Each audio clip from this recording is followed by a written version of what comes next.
Onisciência. Segunda parte.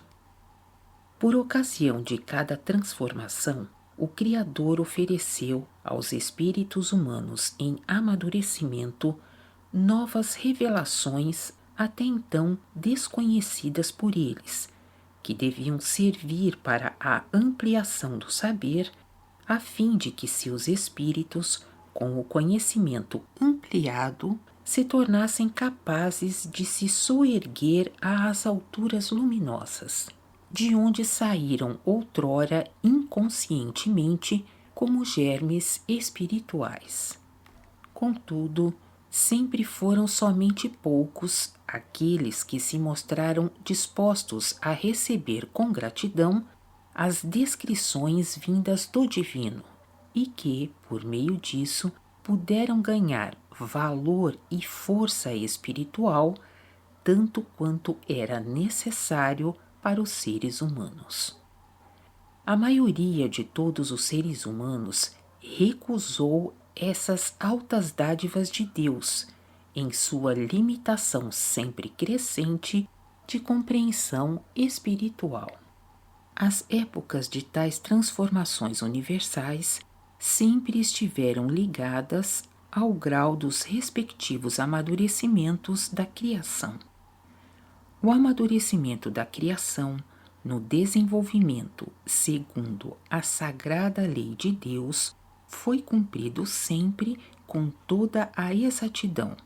Porém, os seres humanos, na criação, colocaram-se tantas vezes, devido à sua inércia espiritual, de maneira obstruidora no caminho desses desenvolvimentos. Durante a semeadura do progressivo reconhecimento de todo o atuar de Deus na criação, distribuída em épocas universais para os seres humanos, estes quase sempre se mantiveram fechados. Uma vez que os seres humanos se arrogaram como ponto de partida de toda a existência, não queriam acreditar que houvesse algo que eles não pudessem compreender com os sentidos terrenos. Limitavam o seu saber somente a isso, e por essa razão não queriam concordar com outras coisas. Eles, as menores ramificações da criação, que, distanciados ao máximo do verdadeiro existir e da vida real, malbarataram pecaminosamente o seu tempo de graça, de poderem amadurecer no progressivo reconhecimento. Agora chega uma nova e grande transformação, que também traz consigo novo saber. Dessa transformação eles próprios já falam, mas tornam a imaginá-la somente como realização de vaidosos desejos humanos, de uma forma concebida por eles próprios. Não há caso que eles tenham deveres com isso. Não, apenas esperam novamente que, da luz, lhes seja lançado ao regaço melhoria das comodidades terrenas. Assim deve ser a transformação, pois o seu pensar não vai mais adiante. A nova obrigatoriedade de saber, que se acha ligada estreitamente a essa transformação, a fim de poder ascender espiritualmente e com isso finalmente transformar também o ambiente nos planos materiais, não os interessa.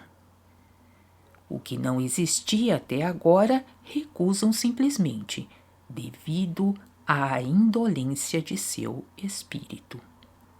Mas os seres humanos serão obrigados agora por Deus a aceitarem isso, já que do contrário não poderão mais ascender espiritualmente, pois têm de saber disso. Está no atuar da onisciência que em bem determinados amadurecimentos da criação sejam dadas aos espíritos humanos sempre de novo novas revelações do atuar de Deus. Assim também foram enviados a esta terra, outrora, nos primórdios, espíritos criados, depois que os germes espirituais, em seu lento evoluir, já haviam desenvolvido os corpos animais para isso escolhidos, até as formas do corpo humano, o que ocorreu simultaneamente com a conscientização espiritual no corpo terreno. Isso foi numa época indizivelmente remota, antes do conhecido período glacial desta terra. Uma vez que já dei conhecimento dos primordialmente criados, tem de haver também os posteriormente criados, ou criados, porque também falei dos desenvolvidos, aos quais só então a humanidade terrena pertence. Esses criados, dos quais até agora ainda não havia falado, povoam planos da criação entre os primordialmente criados, da criação primordial, e os desenvolvidos, da criação posterior. Nas tribos em amadurecimento, daqueles que se desenvolveram dos germes espirituais, encarnou-se nos tempos iniciais, aqui e acolá, uma vez ou outra, também um criado, a fim de, liderando, proporcionar as ligações com o próximo degrau no necessário esforço ascensional de todo o espiritual. Essas foram, então, as grandes transformações na época inicial.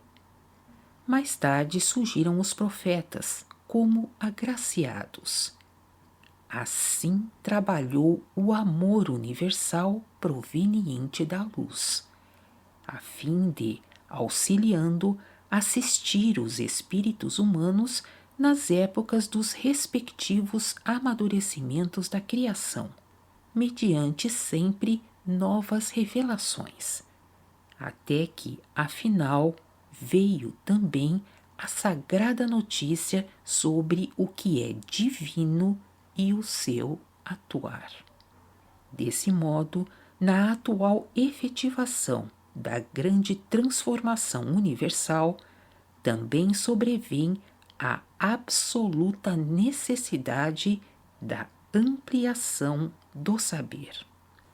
Ou o espírito humano se esforça para alcançar o saber, ou permanece parado, o que equivale para ele ao começo da desintegração, devido à imprestabilidade por superamadurecimento inerte de um espírito humano parado, que não sabe mais usar direito a força da luz que nele se acumula.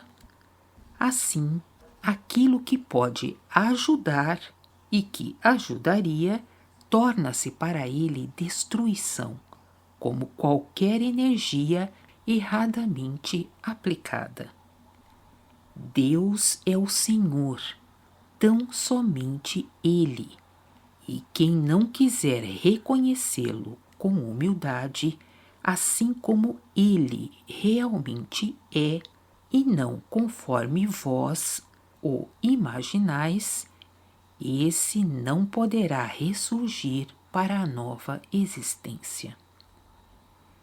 Permitido me foi desenrolar o quadro do tecer na criação a que pertenceis, a fim de ficardes esclarecidos, e de modo consciente poderdes usufruir as bênçãos e utilizá-las para o vosso bem, as quais se encontram na criação para vós, a fim de que no futuro só vos ajudem para cima e não tenham de castigar dolorosamente ou até condenar.